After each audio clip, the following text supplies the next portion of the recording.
नमस्कार दोस्तों, Rajans career private limited के ऑफिशियल यूट्यूब चैनल में आपका पुनः स्वागत है।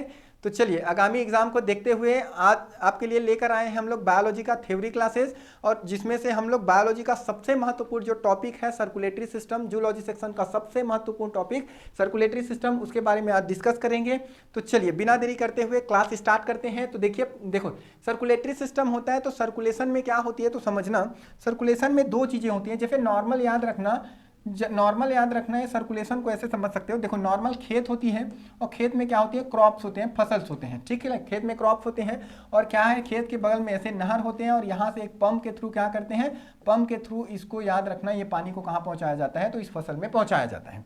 अब यहाँ पे ये जो पानी में याद रखिए, ये जो पानी होती है किसके थ्रू पहुंचता है तो पंप के थ्रू पहुंचता है खेतों में।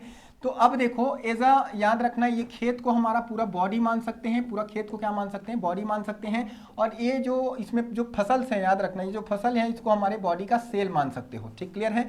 अब उसके बाद ये पंप हमारा क्या होता है तो पंप हमारा हार्ट होता है, समझने के लिए, ठीक क्लियर है। यहाँ पर जो पानी होती है उसको आप ब्लड मान सकते हो, ब्लड मान सकते हो। अब देखो सेम फंक्शन समझना, जब ये पानी पंप के थ्रू खेतों में पहुंचती है तो इसको क्या मिलता है, इस क्रॉप को क्या मिलता है, इस फसल को क्या मिलता है, मिनरल्स मिलते हैं बहुत सारे, ठीक है, बहुत सारे इसको मिनरल्स मिल जाते हैं, ठीक है। तो यहाँ पर देखो हमारे बॉडी देखो ये मिनरल्स जैसे इसको मिलता है फसल को, तो ये फसल अच्छे ग्रोथ करते हैं, ठीक है, फसल हरे भरे रहते हैं, खिले खिले रहते हैं, ठीक क्लियर है।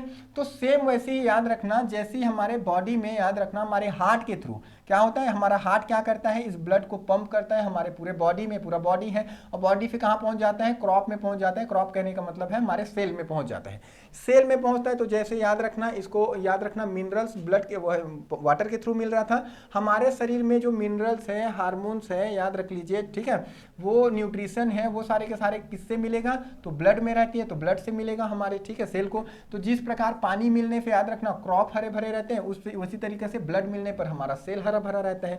तो वहां पे उसको याद रखना सिंचाई बोल देते हैं, यहाँ पे उसको परिसंचरण बोल देते हैं, फंक्शन वही है, ठीक है। तो फंक्शन करने के लिए क्या चाहिए, एक तो सर्कुलेट करने वाला चाहिए, तो सर्कुलेट करने के लिए हमारे बॉडी में क्या होता है, हार्ट होता है सर्कुलेट करने के लिए। और दूसरा जो चीज़ें सर्कुलेट होगी वो चीज़ें चाहिए, तो जो सर्कुलेट कौन होती है, ब्लड होती है। और अपने आप में याद रखना ब्लड जो है बहुत सारी चीज़ों को सर्कुलेट करती है, ठीक है, हार्मोन को, मिनरल्स को, ठीक है, न्यूट्रिशन को, कार्बन डाइऑक्साइड को, ऑक्सीजन को, बहुत सारी चीज़ों को सर्कुलेट करता है और वो सर्कुलेट करके कहाँ पहुँचाता है, सेल में पहुँचाता है। तो ये हो गया याद रखना परिसंचरण का इंट्रोडक्शन। चलो देखते हैं, यहाँ पे दो चीज़ में बांट के पढ़ते हैं। अब देखो सर्कुलेशन में क्या है, दो चीज़ें होंगी, एक ब्लड वाला जो सर्कुलेट होगा और दूसरा हार्ट वाला पार्ट जिसको सर्कुलेट करेगा, ठीक क्लियर है।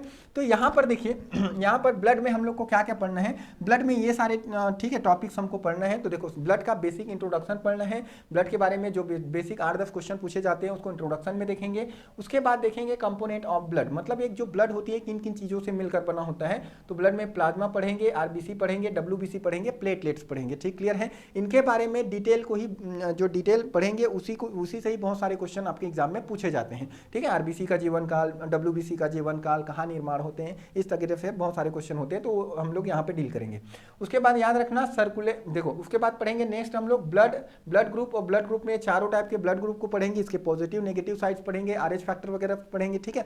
फिर नए जो INRA blood group, Bombay blood group की खोज हुई है उनके बारे में पढ़ेंगे। और ब्लड ग्रुप को समझने से पहले हमको क्या जानना पड़ता है तो एंटीजन और एंटीबॉडी समझनी पड़ती है, तो एंटीजन और एंटीबॉडी पढ़ेंगे। तो ये ब्लड वाले सेक्शन में ये सारी चीजें कवर करेंगे, ठीक है। जैसे ही ब्लड सेक्शन पढ़ लेंगे उसके बाद हम लोग क्या पढ़ेंगे, हार्ट वाला सेक्शन पढ़ेंगे। और हार्ट वाले सेक्शन में हार्ट का इंट्रोडक्शन देखेंगे, ठीक है। उसके बाद हार्ट के चैम्बर्स देखेंगे, कितने चैम्बर्स होते हैं, किन में, ठीक है, कितने कितने चैम्बर्स होते हैं उनके बारे में। हार्ट साउंड क्या होती है, हार्ट बीट क्या होती है, हार्ट साइकिल और ब्लड सर्कुलेशन का पूरा प्रोसेस हम लोग कहाँ पे देखेंगे, हार्ट वाले टॉपिक में देखेंगे। तो पहला अभी हम स्टार्ट करेंगे कहाँ से, ब्लड से स्टार्ट करते हैं। तो चलिए ब्लड से स्टार्ट करते हैं, ठीक है, आज का क्लासेस। तो देखो ब्लड क्या होती है तो समझो, ब्लड के बारे में क्या होती है समझते जाना इसको। देखो ये जो है सर्कुलेटरी सिस्टम, इसमें क्या होता है, यहाँ पर जो हार्ट होती है, हार्ट के थ्रू, ठीक है, ये जो ब्लड है पूरा सेल तक पहुँचता है। और सेल में पहुँचने के लिए क्या होते हैं, बहुत सारे यहाँ पे क्या होते हैं, ब्लड वेसल्स होते हैं। ब्लड वेसल्स में क्या होते हैं, धमनियाँ होती हैं, सिराएँ होती हैं। धमनी सिरा के थ्रू पूरा ब्लड क्या है, पूरे बॉडी के सेल तक पहुँचती है, ठीक है। ये आपका पूरा सर्कुलेटरी सिस्टम। अब उसमें में याद रख लीजिएगा ब्लड बहुत सारे टाइप के होते हैं, इसको देखेंगे। फिलहाल अभी देखते हैं ब्लड के बारे में जो बेसिक क्वेश्चन पूछे जाते हैं, क्या क्या क्वेश्चन पूछे जाएंगे। देखो देखें तो ब्लड के बारे में बेसिक क्या क्या पूछा जाता है देखते हैं। तो पहला तो याद रख लीजिए ब्लड व ब्लड ग्रुप की खोज, ब्लड व ब्लड ग्रुप की खोज किसने करी है? तो याद रखना कार्ल लैंड स्टीनर ने क्या किया है? तो ब्लड की खोज की है। दूसरा याद रख लीजिए ब्लड की स्टडी से रिलेटेड क्वेश्चन आएगा आपको, तो ब्लड की स्टडी को क्या बोलते हैं? तो ब्लड की स्टडी को हम लोग बोलते हैं, याद रखना, ठीक है, हीमेटोलॉजी बोलते हैं, ठीक, क्लियर है। और ब्लड संबंधी जो भी डॉक्टर रहेगा, ठीक है, तो वो क्या हो जाएगा? वो हो जाएगा, याद रखना, हीमेटोलॉजिस्ट हो जाएगा। ब्लड संबंधी जो डॉक्टर रहेगा उसको क्या बोलेंगे? हीमेटोलॉजिस्ट कहेंगे, ठीक, क्लियर है। उसके बाद ब्लड में याद रखना इसके कलर से क्वेश्चन पूछा जाता है, तो ब्लड का रंग कैसे होता है? तो ब्लड का रंग होता है लाल कलर। किसके कारण होता है लाल कलर पूछा जाए तो याद रखना किसके कारण होता है? ये होता है, याद रख लीजिए, आपके हीमोग्लोबिन के कारण, ग्लोबिन के कारण होता है, हीमोग्लोबिन इसके कारण होता है, याद रख लीजिए, ब्लड का लाल रंग। अब एक्चुअल में हीमोग्लोबिन में क्या होता है? तो हीमोग्लोबिन में आयरन पाई जाती है, और आयरन के कारण क्या होता है? ब्लड का रंग लाल होता है। देखो क्या होती है समझना, ब्लड में पाया जाता है आरबीसी, आरबीसी में पाया जाता है हीमोग्लोबिन में पाया जाता है आयरन, और आयरन किसके फॉर्म में पाया जाता है? तो आयरन पारफायरिन के रूप में पाया जाता है, पारफायरिन। तो ये जो आयरन पारफायरिन होती है, एक्चुअल में इनका कलर, ये आयरन का कलर होता है लाल, जिसके कारण ये जो ब्लड का कलर है वो क्या होता है? लाल होता है। अब ये चूंकि याद रखना ये जो आयरन है वो किसके अंदर पाया जाता है? हीमोग्लोबिन के अंतर्गत पाया जाता है, इसीलिए हम लोग बोलते हैं कि हीमोग्लोबिन के कारण ब्लड का रंग क्या होता है? लाल होता है। तो या तो ब्लड का रंग से आपको क्वेश्चन पूछे जाए तो ऑप्शन में या तो हीमोग्लोबिन रहेंगे या तो आयरन वाला रहेगा, ठीक है, एलिमेंट दिया रहे तो ये आयरन को रखेगा ऑप्शन में, और या तो हीमोग्लोबिन को रखता है ऑप्शन में, ठीक है। जबकि याद रखना ये जो हीमोग्लोबिन होता है इसका खुद का कलर कैसे होता है? खुद का कलर इसका बैगनी कलर का होता है, ठीक, क्लियर है ये चीजें। उसके बाद नेक्स्ट देखिए, नोट डाउन कीजिए इसको। इसके बाद नेक्स्ट देखते हैं यहाँ से ब्लड के बारे में और क्या क्वेश्चन आते हैं। तो ब्लड से याद रखना, अब देखो क्या याद रखना, हमारे ब्लड का रंग लाल कलर है, तो दुनिया में जितने भी जीव पाते हैं उनका ब्लड का रंग लाल होता है क्या? तो याद रखिए ऐसा नहीं होता, अलग अलग जीव के ब्लड का कलर क्या होता है? अलग अलग होता है। तो जैसे याद रख लीजिए ऑक्टोपस जो होते हैं, ऑक्टोपस याद रखना इसका जो ब्लड होता है, इनमें जो ब्लड होता है वो कौन से कलर का होता है? इनका ब्लड याद रखना ब्लू कलर का होता है, ब्लू कलर का ब्लड होता है। किसके कारण ब्लू कलर का ब्लड होता है? तो याद रख लीजिए हीमोसाइनिन के कारण, हीमोसाइनिन के कारण क्या होता है? इनके ब्लड का कलर कैसे होता है? Blue colour. ऑक्टोपस के बारे में 2-3 पॉइंट और याद रख लीजिए। ऑक्टोपस पहले तो याद रखना मोलस्का संघ का प्राणी है, ठीक है, मोलस्का एक फाइलम होती है, एनिमल फाइलम, उसका संघ का प्राणी है। दूसरे में याद रख लीजिए इसमें कितने ब्रेन होते हैं? तो 9 ब्रेन होते हैं। और हार्ट कितने होते हैं? तो याद रखना इसमें 3 हार्ट होते हैं, 3 हार्ट। तो ऑक्टोपस के बारे में ये 4 पॉइंट याद रखोगे। मोलस्का संघ का प्राणी है, 9 ब्रेन्स होते हैं, ठीक है, और क्या होती है? 3 हार्ट होते हैं। और याद रखना इसके ब्लड का कलर ब्लू कलर का होता है। किसके कारण होता है? तो हीमोसाइनिन के कारण होता है, ठीक, क्लियर है। चलो उसके बाद नेक्स्ट देखो, उसके बाद याद रखना कॉकरोच का पूछ लिया जाता है। कॉकरोच इसके ब्लड का कलर कैसे होता है? तो इसका जो ब्लड होता है वो व्हाइट कलर का होता है, ठीक है, व्हाइट कलर का। मार के देखना, कभी घर में मिल जाती है, ठीक है, मार के देखना व्हाइट कलर का होता है कि नहीं होता है। तो यहाँ पे याद रखिए ये होता है व्हाइट कलर का। तो ये याद रखना व्हाइट कलर किसके कारण होता है ये पूछा जाता है। तो याद रखना ये होता है हीमोलिम्फ के कारण, हीमोलिम्फ। बायोलॉजी में कभी भी लिम्फ शब्द सुनोगे तो उसका, ठीक है, डायरेक्टली रिलेशन व्हाइट कलर से होती है। तो हीमोलिम्फ के कारण कॉकरोच के ब्लड का कलर कैसे होता है? तो व्हाइट कलर का होता है, ठीक, क्लियर है। उसके बाद याद रखना ये जो कॉकरोच होती है इसमें 13 चेम्बर हार्ट होते हैं, 13 चेम्बर हार्ट। इसका जो हार्ट होता है वो 13 चेम्बर में बटा होता है। हमारा जो हार्ट होता है कितने चेम्बर में बटा होता है? तो 4 चेम्बर में। वैसे ही इसके जो हार्ट होता है 13 चेम्बर में बटा होता है। इत्तू सा तो कॉकरोच, उसके अंदर इत्तूफ हार्ट, उस इत्तूफ हार्ट में याद रखना 13 चेम्बर। सोच लो कितना बड़ा होगा चेम्बर उसका, ठीक है। चलो ये चीजें हैं। उसके बाद याद रखना मात्रा, हमारे शरीर में इसकी मात्रा कितनी होती है? तो मेल में याद रखना अलग होती है और फीमेल में थोड़ा अलग होती है। देखो बहुत सारे जो बॉडी ऑर्गन्स हैं मेल में याद रखना फीमेल की तुलना जो वेट है उनका वो क्या होता है? थोड़ा से ज़्यादा होता है, ठीक, क्लियर है। तो देखो ये जो मात्रा है ये हमारे मेल में कितना होता है? तो मेल में होता है 5 से 6 लीटर, या फिर इसको हम लोग यूनिट में कन्वर्ट करना चाहें तो बोलते हैं 10 से 12 यूनिट। तो हमारे अंदर 10 से 12 यूनिट ब्लड होती है या 5 से 6 लीटर ब्लड होती है, ठीक है। और यहीं ये फीमेल में कितना होता है, तो फीमेल में याद रख लीजिए यही होता है 4 से 5 लीटर ब्लड, ठीक क्लियर है। 4 से 5 लीटर 10 से 12 यूनिट ब्लड यहाँ पे होती है। तो याद रख लेना यहाँ पर देखो 1 लीटर ब्लड थोड़ा क्या होती है, 1 या आधा लीटर ब्लड क्या होती है, कम होती है फीमेल में मेल की तुलना में, ठीक है। वैसे ही ब्रेन का साइज मेल में फीमेल में 1350 ग्राम का होता है, तो मेल में 1450 ग्राम का होता है। 100 ग्राम ब्रेन का भी साइज इंक्रीज होता है। तो वैसे जो याद रखना बॉडी के जो ऑर्गन्स हैं उसमें मेल में फीमेल की तुलना थोड़ी से बड़ी होती है, ठीक क्लियर है। चलो ये चीज़ें हो गया। अब ये पता कैसे चलती है कि हमारे बॉडी में याद रखना 5 से 6 लीटर ब्लड है, ये है करके, ठीक है। तो ये कैसे पता चलती है, तो इसका मेजरमेंट मापन किया जाता है। तो इसको मापने का एक यंत्र है जिसको हम लोग क्या बोलते हैं, जिसको बोलते हैं हम लोग हीमोसाइटोमीटर। मीटर। तो हीमोसाइटोमीटर क्या है आपको पूछा जाए तो याद रखना ब्लड को मापन करने वाला एक यंत्र है, ठीक क्लियर है। तो ये है याद रखना बेसिक इंट्रोडक्शन ब्लड के बारे में। चलो इसको नोट डाउन कीजिए। इसके बाद देखते हैं अब ब्लड को हम लोग सर्कुलेटरी सिस्टम में क्यों पढ़ते हैं। तो देखो ब्लड क्या है, तो याद रखना ये ब्लड बहुत सारे चीज़ को सर्कुलेट करता है। जैसे बहुत सारे चीज़ को कहने का मतलब ब्लड में हार्मोन्स होती हैं, ठीक है, ब्लड में हार्मोन्स होती हैं। ब्लड में याद रखना कार्बन डाइऑक्साइड होता है, ब्लड में ऑक्सीजन होती है, ब्लड में मिनरल्स होती हैं, ब्लड में याद रखना न्यूट्रिएंट होता है, न्यूट्रिएंट या न्यूट्रिशन होता है, न्यूट्रिएंट होते हैं। तो ये सारे के सारे चीज़ ब्लड में याद रखना यूरिया होती है, ब्लड में यूरिक एसिड होता है, तो ब्लड इन सभी चीज़ों को क्या करता है, ब्लड इन सभी चीज़ों को सर्कुलेट करता है। इन सभी चीज़ों को ब्लड क्या करता है, तो सर्कुलेट करता है। सर्कुलेट मतलब परिसंचरित करता है। अतः ब्लड क्या है, एक परिसंचरित अंग होता है, परिसंचरित अंग। अच्छा मैं ये नहीं बोल रहा हूँ कि ब्लड इन चीज़ों से मिलकर बना होता है, मैं सिर्फ ये बोल रहा हूँ कि ब्लड इन सब चीज़ों को सर्कुलेट करता है बॉडी में, ठीक क्लियर है।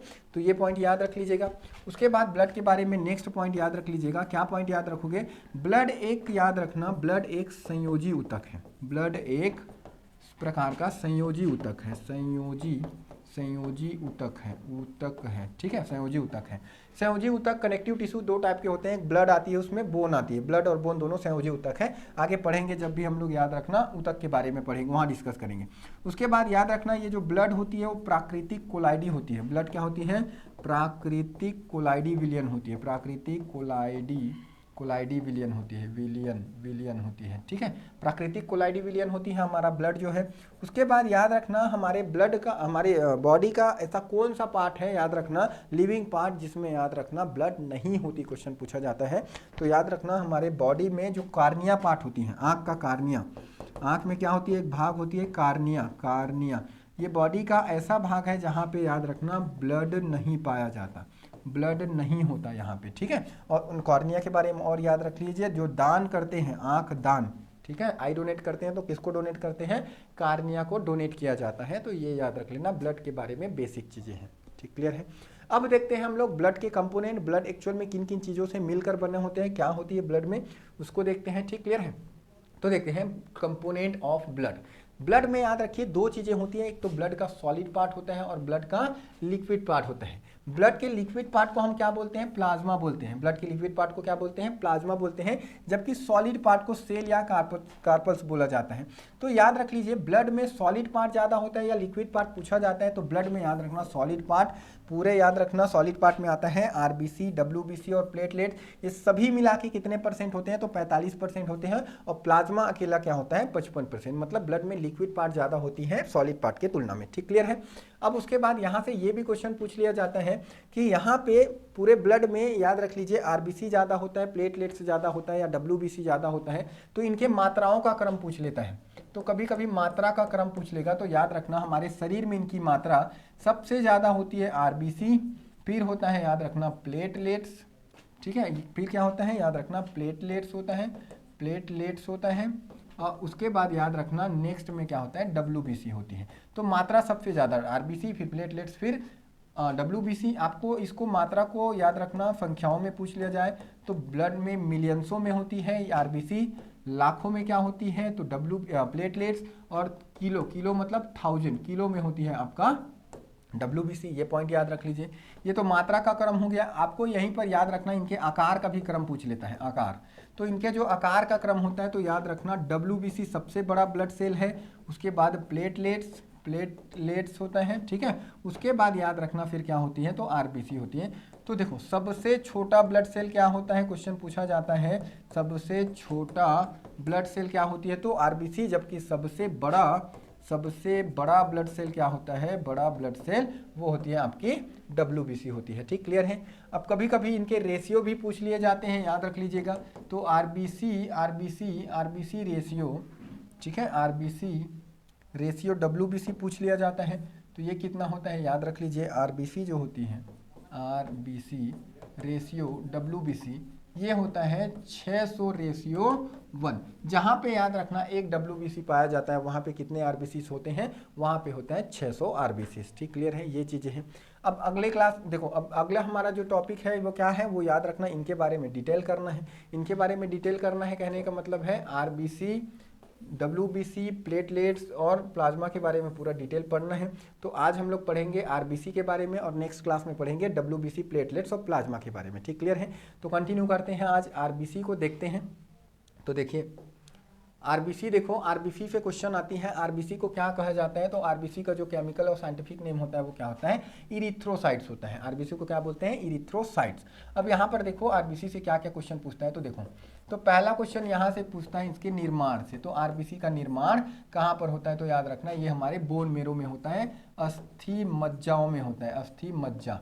तो अस्थि मज्जा में क्या होती है, हमारे आरबीसी का निर्माण होता है, ठीक, क्लियर है। अब जिसका निर्माण होता है उसकी मृत्यु भी तय होती है, और मृत्यु से पहले क्या होता है, वो लोग जीवन जीते हैं, तो इनका भी एक क्या होता है, जीवन काल होता है। इनका भी क्या होता है, जीवन काल होता है। तो इसकी जीवन काल कितनी होती है, तो ये होती है 120 डेज, ठीक है, वो 120 दिन का होता है हमारा आरबीसी। अब उसके बाद याद रखना जीवन जी लिया, जीवन जीने के बाद क्या होती है, व्यक्ति जीवन जी लेता है तो मृत्यु हो जाती है।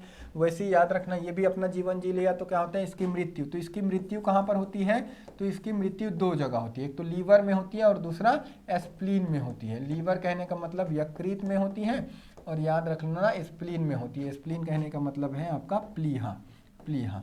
तो दो जगह इसकी मृत्यु होती है, एक तो यकृत में, एक तो प्लीहा। यकृत में देखिए, यकृत में इसकी जो मृत्यु होती है वो स्थायी मृत्यु होती है। स्थायी रूप से ये क्या हो जाता है, मृत्यु हो जाती है, स्थायी मृत्यु होती है। तो यहाँ पे ये जो यकृत है, यहाँ पे ब्लड जो स्थायी रूप से मृत्यु होती है, इसका कहने का मतलब क्या होता है, ये जो डेड, याद रखना, ये जो डेड ब्लड सेल होते हैं, जो आरबीसी होता है, डेड ब्लड मतलब डेड आरबीसी होता है, इसको जो लीवर है, याद रख लेना, ये जो लीवर है वो किस में कन्वर्ट कर देता है, ये कन्वर्ट कर देता है बाइल जूस में, बाइल जूस में कन्वर्ट कर देता है, मतलब पीत रस में कन्वर्ट कर देता है, पीत रस। तो याद रखना डेड आरबीसी से, मृत आरबीसी से, याद रखना लीवर है उसको, मृत आरबीसी को किस में कन्वर्ट करता है, पीत रस में कन्वर्ट कर देता है। तो यहाँ पे याद रखना जो आरबीसी का निपटारा यहाँ पे हो जाता है डेड आरबीसी का। उसके बाद याद रख लीजिए ये जो स्प्लीन में इसकी मृत्यु होती है वो क्या होती है, नॉन परमानेंट मृत्यु होती है, अस्थायी रूप से मृत्यु होती है। तो चलो इसको नोट डाउन करो, फिर आगे देखते हैं। देखिए अब यहाँ पर देखिए स्प्लीन, देखिए तो यहाँ पर जो स्प्लीन है, स्प्लीन यहाँ पर जो आरबीसी होती है इसकी मृत्यु क्या होती है, वो अस्थायी होता है, अस्थायी। अस्थायी कहने का मतलब क्या होता है, अस्थायी कहने का मतलब यहाँ पर इसकी याद रखना क्या हो जाएगी, पुनः निर्माण होता है। यहाँ पर इसकी क्या होती है, पुनः निर्माण होता है, निर्माण। अब पुनः निर्माण होता है कहने का मतलब क्या होता है, तो याद रख लीजिए, देखो ये हमारी एक स्प्लीन है, समझो यहाँ पर जैसे ही आरबीसी का 100 ठीक है 20 दिन पूरा हुआ, तो आरबीसी 120 दिन के बाद मरने के लिए कहाँ पर जाएगा, तो यहाँ पर जाएगा स्प्लीन में जाएगा यहाँ पर, ठीक, क्लियर है। अब यहाँ पर ये जो आरबीसी है वो यहाँ पर जा रही है, डेड आरबीसी यहाँ पे स्प्लीन। अब स्प्लीन में ही याद रखना कुछ दिनों तक ये मृत अवस्था में रहेगी आरबीसी, उसके बाद इसका कुछ परसेंटेज क्या होता है, पुनः निर्माण हो जाता है। पुनः निर्माण मतलब पुनः जिंदा हो जाता है, ठीक है, फिर से जिंदा हो जाता है। तो यहाँ पर अब ये जो आरबीसी है, याद रखना ये क्या है, ये तो जीवित आरबीसी है। अब ये जो जीवित आरबीसी है पुनः ब्लड वेसल में नहीं जाता, पुनः ब्लड वेसल में नहीं जाता, यहीं पर क्या हो जाता है, स्टोर भी हो जाता है, यहीं पर क्या हो जाता है, इसका स्टोर। तो ये जो ब्लड होती है हमारे बॉडी में, याद रखना एक्स्ट्रा ब्लड होती है। तो कितना ब्लड स्टोर कर सकता है मैक्सिमम स्प्लीन, तो याद रखना 500 ml ब्लड एक्स्ट्रा स्टोर करके रखा रहता है, ठीक, क्लियर है। अब यहाँ पे आपको दो चीज़ें पता चली कि आरबीसी की मृत्यु कहाँ पर होती है, स्प्लीन में होती है, और स्टोरेज भी कहाँ पे होती है, स्प्लीन में होती है। तो आरबीसी की मृत्यु याद रखना रखना स्प्लीन में होती है, मृत्यु होती है स्प्लीन में। इसी कारण स्प्लीन को याद रखना, स्प्लीन को क्या बोलते हैं, आरबीसी का कब्रिस्तान कहते हैं, आरबीसी का कब्रिस्तान कहते हैं। आरबीसी का कब्रिस्तान क्यों कहते हैं, क्योंकि स्प्लीन में जाके इसकी मृत्यु होती है। उसके बाद याद रखना ये जो स्टोर भी होता है, आरबीसी जो है स्टोर भी होता है, कहाँ पर हो जाती है, तो स्प्लीन में हो जाती है। इसीलिए इसको याद रखना, पीलिया को स्प्लीन को क्या कहते हैं, ब्लड बैंक ऑफ आरबीसी कहते हैं, ब्लड बैंक ऑफ आरबीसी क्या होती है, तो स्प्लीन होती है, ब्लड बैंक ऑफ आरबीसी। ये दोनों पॉइंट है यहाँ पे याद रख लीजिएगा, ठीक, क्लियर है। तो ये चीजें हो गई, ठीक है। निर्माण कहाँ पर हो गया, अस्थि मज्जा में, जीवन काल 120 दिन हो गया, मृत्यु कहाँ पे हुई, तो यकृत में, और याद रखना स्प्लीन में होती है, ठीक, क्लियर है।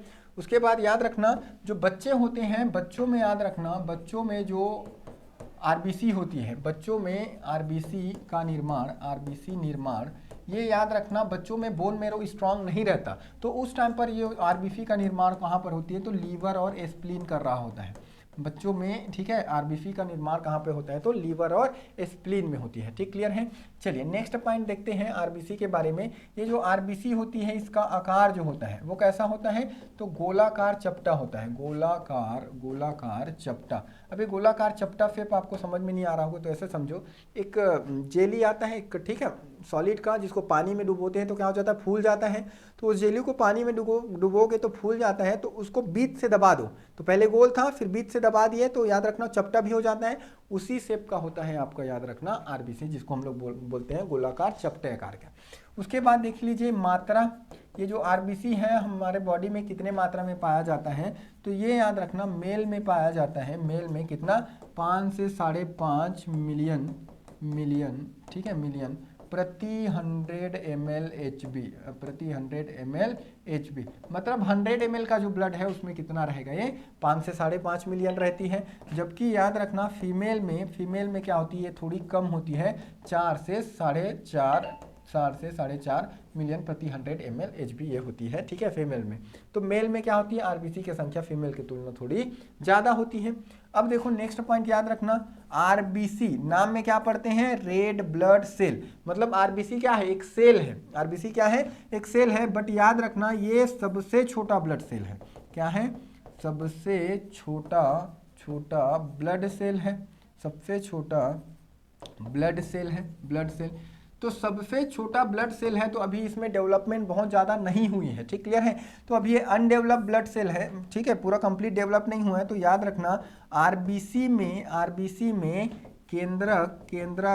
केंद्रक व माइटोकॉन्ड्रिया ये अभी याद रखना नहीं पाया जाता, अभी ये दोनों विकसित नहीं हुए हैं। इतना छोटा ब्लड सेल है कि इनमें अभी भी माइटोकॉन्ड्रिया और ये नहीं पाए जाते केंद्रक। केवल याद रखना अपवाद में 2 चीज़ें, अपवाद में याद रखना 2 चीज़ें, ऊंट और लामा 2 जीव होते हैं, इनमें याद रखना ऊंट और लामा के जो आरबीसी हैं उसमें केंद्रक प्रेजेंट होते हैं, ठीक, क्लियर है। तो ये चीज़ें हैं आरबीसी के बारे में। और भी देखिए आरबीसी के बारे में और क्या क्वेश्चन आपको पूछे जाते हैं। तो नेक्स्ट देखो, ये जो आरबीसी होती है इसके कमी से कुछ डिजीज हो जाते हैं। तो आरबीसी की कमी से क्या होते हैं, एनीमिया रोग होती है, एनीमिया, ये आरबीसी की कमी से भी हो जाती है एनीमिया रोग। और भी याद रखना ये जो एनीमिया होती है वो याद रखना कितने टाइप के होते हैं, 3 टाइप के होते हैं जनरली, और भी बहुत सारे होते हैं बट मुख्यतः 3 टाइप के होते हैं। एक होते हैं याद रखना माइक्रोसाइटिक एनीमिया। तो माइक्रोसाइटिक जो एनीमिया होती है ये क्या होती है, तो याद रखना विटामिन B6 के कमी के कारण होता है, विटामिन B6 के कमी से। उसके बाद याद रखना मैंगोब्लास्टिक एनीमिया ये याद रखना किसकी कमी से होता है, तो ये याद रख लीजिएगा विटामिन B9 की कमी से होता है, B9 की कमी से। और एक होती है याद रखना परनीसियस एनीमिया। तो ये जो परनीसियस एनीमिया होती है ये किसकी कमी से होता है, तो विटामिन B12 की कमी से होती है, B12 के कमी से। तो याद रखना 6 के मल्टीपल में जो भी विटामिन होते हैं B6, B9 और B12 इनकी कमी से क्या होती है, एनीमिया रोग होती है। एनीमिया मतलब एनीमिया देखो या तो ब्लड की कमी है तो एनीमिया, आरबीसी की कमी है तब भी एनीमिया, ब्लड सेल की कमी हो जाएगी, WBC प्लेटलेट्स, ठीक है, इन सब की कमी हो जाएगी तो उसको सीधा सीधा ब्लड की कमी, उसी को क्या बोलते हैं, एनीमिया बोलते हैं। तो वही चीज़ें हैं, ठीक है। जनरली RBC होता है ब्लड में सबसे ज़्यादा, तो इसीलिए RBC की कमी को भी हम लोग क्या बोल देते हैं, एनीमिया डिसीज बोल देते हैं। देखो ये तो कमी कारण हो गया।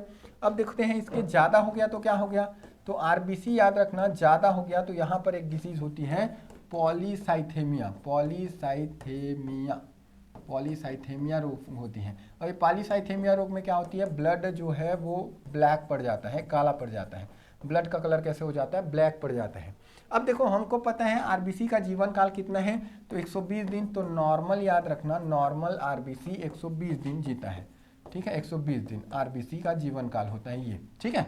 बट याद रखना एबनॉर्मल कंडीशन मतलब एक डिजीज होती है जिसमें याद रखना इसका जीवन काल याद रखना 50 से केवल क्या हो जाता है, 60 दिन का हो जाता है। अब उसको हम लोग क्या बोलते हैं, तो उसको हम लोग एक रोग बोला जाता है जिसको क्या कहते हैं, तो याद रखना थैलेसेमिया कहते हैं, थैलेसेमिया डिजीज। यहाँ पर जो RBC का जीवन काल वो मात्र 50 से 60 दिन, 50 से 60 दिन, मतलब RBC का जो जीवन काल होती है वो क्या होती है, डिक्रीज हो जाती है, आधी हो जाती है। तो RBC के जीवन काल आधी हो जाती है, उसको थैलेसेमिया रोग बोलते हैं। ये रोग जनरली याद रखना बच्चों में देखी जाती है, किसमें देखी जाती है, बच्चों में देखी जाती है, ठीक, क्लियर है। ये हो गया आपके ब्लड के बारे में बेसिक इंट्रोडक्शन और RBC। नेक्स्ट क्लास में पढ़ेंगे हम लोग याद रखना WBC, प्लेटलेट्स और प्लाज्मा के बारे में, ठीक, क्लियर है। वीडियो पसंद आए तो लाइक शेयर सब्सक्राइब कीजिएगा, ठीक है। मिलते हैं नेक्स्ट वीडियो में, धन्यवाद।